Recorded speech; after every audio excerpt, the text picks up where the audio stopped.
to send an invitation out to you all, you would want that invitation to answer those questions. Who, what, when, where, and why. And over the last month, we have been answering these questions to the invitation that God has given us. So who is you?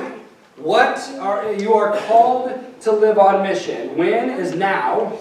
Where is in your France? Remember last week we talked about how France represents your friends, relatives, acquaintances, neighbors, co-workers or classmates, and then eyes open to divine interruptions. But there's also the why.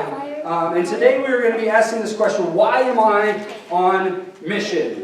Maybe while we are here together, you were pumped to go live out mission for God, and God has put on your heart that you have a purpose here on the planet, and that just energizes you, and that's something you love to do, is share with others the hope that you possess.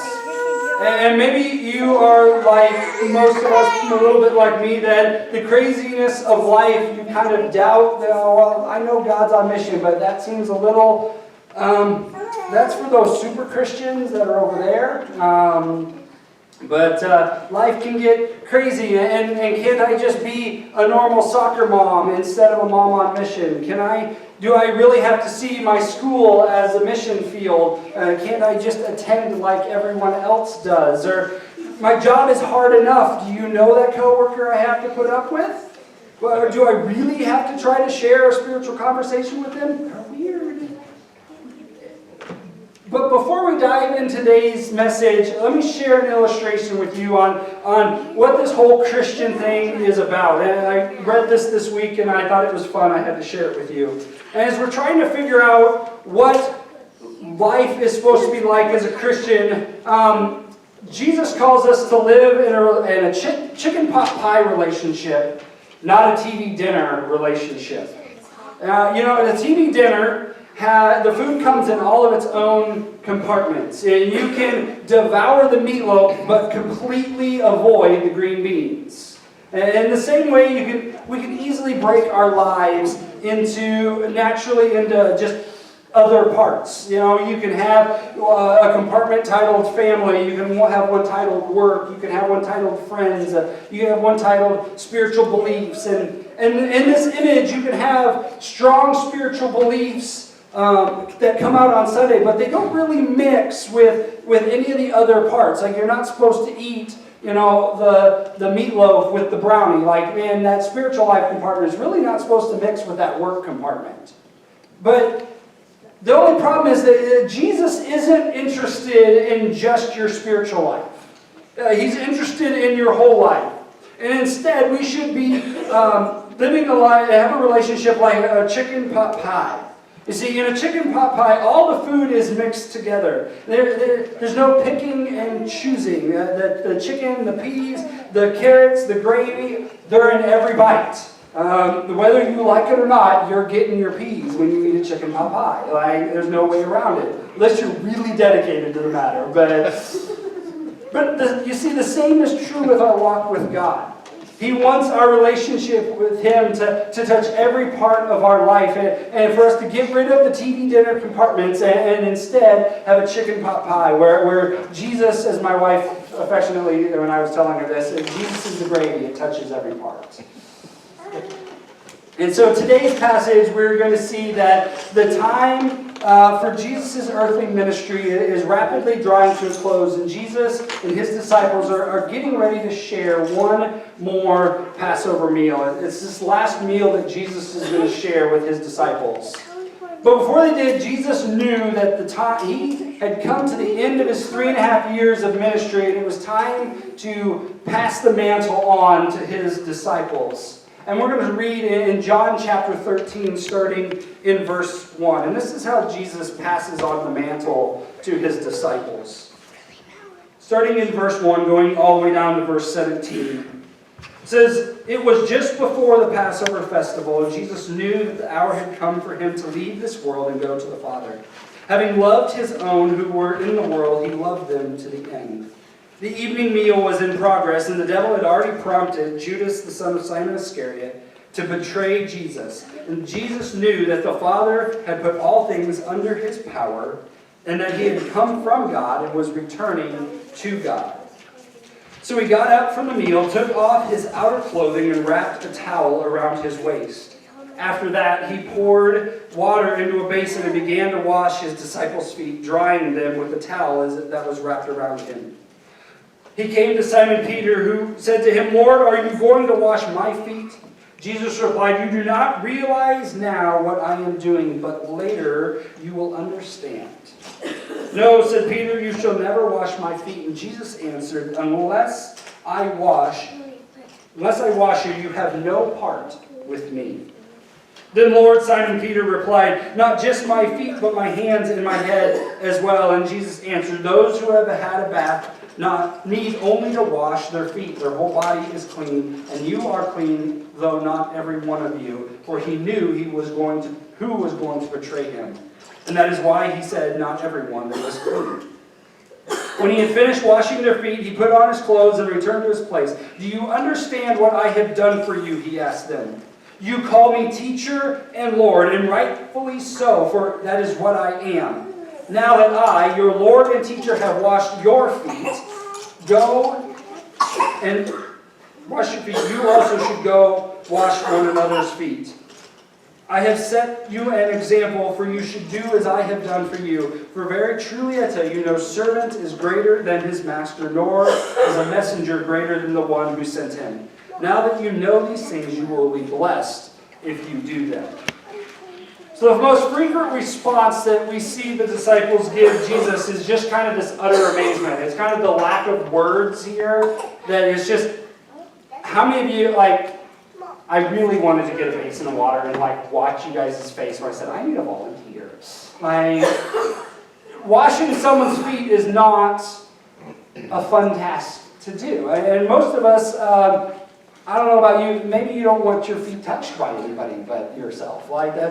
You don't want that to happen. And I'm guessing that a couple of the disciples were like, "This is weird." And is that ever your response to Jesus? That maybe it was before, but now we've been in this Christian thing for a while, and so we know the drill. And I think that's how some of the disciples maybe have felt, that after 3.5 years of Jesus, it was like, yeah, there's another blind guy healed, another he can see, that paralyzed guy can walk. Wait, Jesus washing my feet, this is new. Why are you washing my feet? We've seen all the other stuff 100 times. Why are you washing my feet? For it's easy to turn our mission on and off, but Jesus was always on mission. So one obvious difference was that he's God. And we have that caveat, well, it's Jesus. Come on, he's God. Of course he's going to do that. I'm not Jesus. I don't have to be like that. There's a cop-out. You can't have it. He covers that. But he knew why he was on mission. And his mission was stronger than any of the reasons or excuses that he could have gotten off track with. And check out all the excuses that Jesus could have easily come up with not washing their feet. You see, he was just having a nice meal with friends. This is a party. I don't think I need to be out serving others for the next 2 hours. I can go on a missions trip and I can go to church on Sunday, but can't I just enjoy a Friday night with my friends? Or the people in the meal, they don't deserve it. Peter is going to deny him in a few hours that he doesn't even know who he is. Judas is going to betray him in about an hour and hand him over to be crucified. And so one thing when people you are serving are grateful, but that wasn't an excuse for Jesus. His servant's heart was bigger than whether or not the one who was going to betray him deserved getting his feet washed. Or maybe Jesus was grossly overqualified. He's the Lord, he's the teacher. Because you see, washing someone's feet was not even a part of the servant's task. The average servant of the household didn't even have to wash feet. It was for the grunt servant. Nobody washed their feet.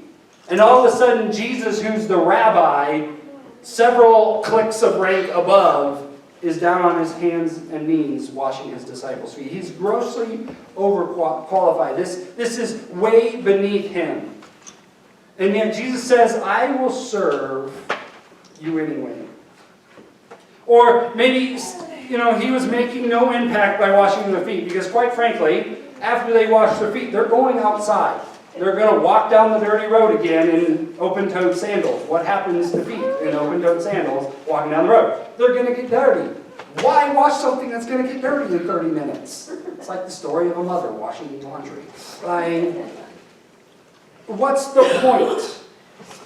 Or how about this? This is an undesirable task. No human should have to clean the nasty gunk between someone else's toes. I mean, if that's not as strong of an excuse, I don't really know what is. But Jesus got down on his hands and feet and washed his disciples' feet. And so every excuse in the book that Jesus could have, and he amazes those closest to him. He does what he does, and this is probably one of the most selfless acts of his life. Outside of the cross, this is probably the most selfless act that he does. So how do I stay focused? How do I then stay passionate about the mission, even when I don't feel like it, when I'm stressed, when I have serious anger towards the person that he's calling me to reach to? But did you notice how many times in this passage that the word knew or know appeared? Let's first look at what Jesus knew. It comes up 6 times throughout the text. You see, Jesus knew that the foundation of his mission flowed from his identity. He knew what his mission was because of who he was. That's the first one. Jesus knew who he was. He's the Son of God, so his mission is clear. He sets the example for all of us. Because if God is willing to do it, who is way more qualified and to sit back and watch us do the grunt work, is willing to be a servant, then we should too.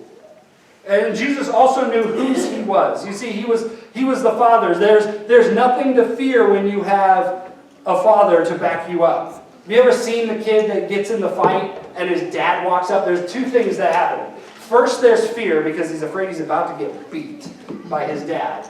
But if he knows his dad is on his side, that little boy's chest becomes about this big because they know their dad is, my dad was 6'3". And if I knew my dad had my back, there was nothing that could hurt me. Because my dad was Superman. Still is Superman. Okay? Jesus knew whose he was. He knew who his dad was. Jesus also knew what he was here for. The time had come to pay for the sins of mankind. He knew what was ahead of him. He knew that the cross was in his future. Jesus also knew where he was going. He was going to leave this world. He was going to get to go back to heaven. He's getting to go back to the throne room, man. He gets to go hang out with God again and be like, I'm out! But his eyes are looking beyond the cross. He knew where he was going. And lastly, Jesus knew where the power came from. If you look at verse 3, Jesus knew that the Father put all things under his power.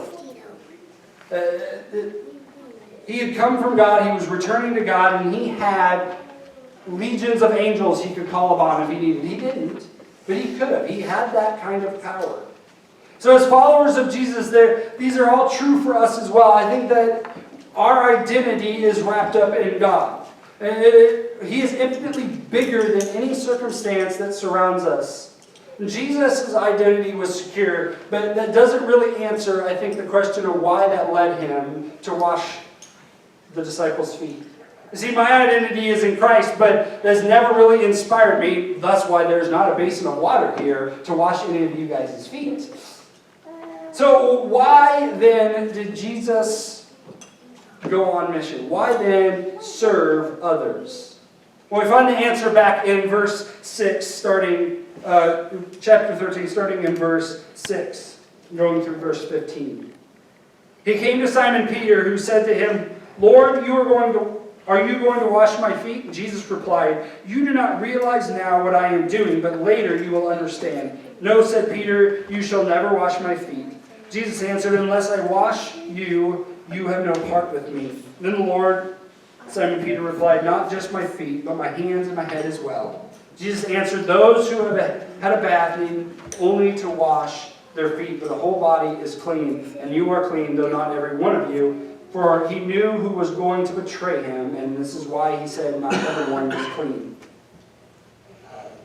When he had finished washing their feet, he put on their clothes and returned to his place. "Do you understand what I have done for you?" he asked them. "You call me teacher and Lord, and rightfully so, for that is what I am. Now that I, your Lord and teacher, have washed your feet, you also should wash one another's feet. I have set you the example that you should do as I have done for you." See, Peter's first response is, "No way, ain't gonna happen. Back off, Jesus, that's a little much."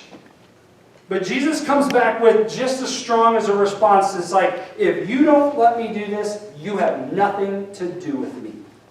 In other words, Peter, if I don't do this, then you have missed the entire point of the last 3.5 years. Why did I just waste it on you? We get all this stuff in our lives that makes us forget that our real identity is in God. And God wants to cleanse us and reminds us of who we really are. We are made to be in relationship with Him. And the exciting thing is that out of our relationship with God, He calls us to join Him. You see, God doesn't just want spectators. He wants active participants. Which is really cool when you think about it as a humbling experience. A God who can snap His fingers and make everybody a believer in Him chooses to do that through you instead. The God that can do anything chooses to let you be a part of it and not just a mindless robot. But you see this, I think this story has a couple of multiple layers. Not only do we see where Jesus finds His identity so that He's able to stay on mission even when everyone else gives up and walks away, but we also find that as we grow in our relationship with God, He will lead us to a greater level of sacrifice and service. Everyone else in the world has this upward mobility. It's get a better car, get a better house, a better job, a better paycheck, well-behaved children, whatever that upward mobility, everything is supposed to elevate your status. But you see, God actually leads us in a downward mobility, which is such a foreign concept to our culture, but it's Jesus' way. He exchanged a throne room for a cross. And before you write off His words as cruel punishment, look back at what He says in verse 16 and 17. "Very truly I tell you, no servant is greater than his master, nor is a messenger greater than the one who sent him. Now that you know these things, you will be blessed if you do them." Notice that He doesn't say serve and sacrifice others so that God will give you spiritual brownie points. Like you're not going to chalk up your way for a ticket into heaven. Instead, He says you will be blessed if you do that, meaning that you're the fortunate one. Have you ever done something for someone? When you give a gift and you just have this feeling of satisfaction, you gave something away. Why should you be satisfied with that? But there's just something of a blessing when you are able to give to others. It just satisfies the soul. I think there are two main reasons that He says we're blessed. The more we serve and sacrifice is the more we are like Christ. The more we become in the image of Jesus when we look in the mirror. And also, the more we serve and sacrifice, the more that we are with Christ. See, the lower you get, the more immersed into God's love you become. And it's only there when you're immersed in Jesus that you truly learn that Jesus is enough. If you have Jesus, you will have all that you need. So as we live on mission, it's huge that our why is secure. So why am I on mission? It's simply because our identity is found in Jesus. We don't have to seek approval at work, or we don't have to seek money or accomplishments or great abs or great biceps or a boyfriend, girlfriend, husband, wife, kids, parents. See, you are fully approved by God. You are God's kid. From this identity, He then calls you to serve others. He calls you to humbly and happily to put others' needs before your own. Jesus sets the standard pretty high. He's God, and yet He washed grimy feet and told others and us to follow His example. And next week, I would challenge you to give up all of your stuff to Jesus and just allow Him to pour His identity back into you. But let me warn you, you're probably not going to get it right. Peter didn't. I mean, Peter in his clean feet falls asleep in the Garden of Gethsemane an hour later, and he's supposed to be praying with Jesus. A few hours after that, he denies even knowing Jesus and runs off in guilt. Peter screwed up even after Jesus had the lesson of, I've got to do this. But what's amazing is what Jesus does. When the cross and the resurrection is all said and done, a few days later, Jesus meets Peter on the same beach where it all began, and He restores Peter's hope in his identity. And we're not going to dive into that, it's a whole other sermon. But Peter goes on then, out of that restoration, to preach the gospel message to others. And 3,000 are saved on Pentecost because of the message Peter gave. And the rest is history. Read the book of Acts. Peter is the rock that the Acts church was built on, just as Jesus said He would. So don't give up on God who has never given up on you. See, Satan shouts at us, you can't do it. Don't stretch yourself. You're going to fail. Guess what? It's okay to fail. Because God is whispering in your ear all along, I still believe. I'm not done with you. The best is still to come. You have no idea. Just trust me. One more day. Get back up. I am strong in your weakness. I've got you. You are not alone. Let's pray. Father, You are amazing that You would choose us to love others. You loved us, that You were willing to leave the throne room of heaven and come down to a cross on earth because You love us. And I pray that that love would just well up inside of us, Lord, and that we would just have that desire to go and be on mission, that because we are Your child, that we just want to tell everybody about our Daddy and how awesome He is. You are great. You are amazing. I pray that we would go in that love this week and share that with others. I love You and praise You. It's in Christ's name we pray. Amen.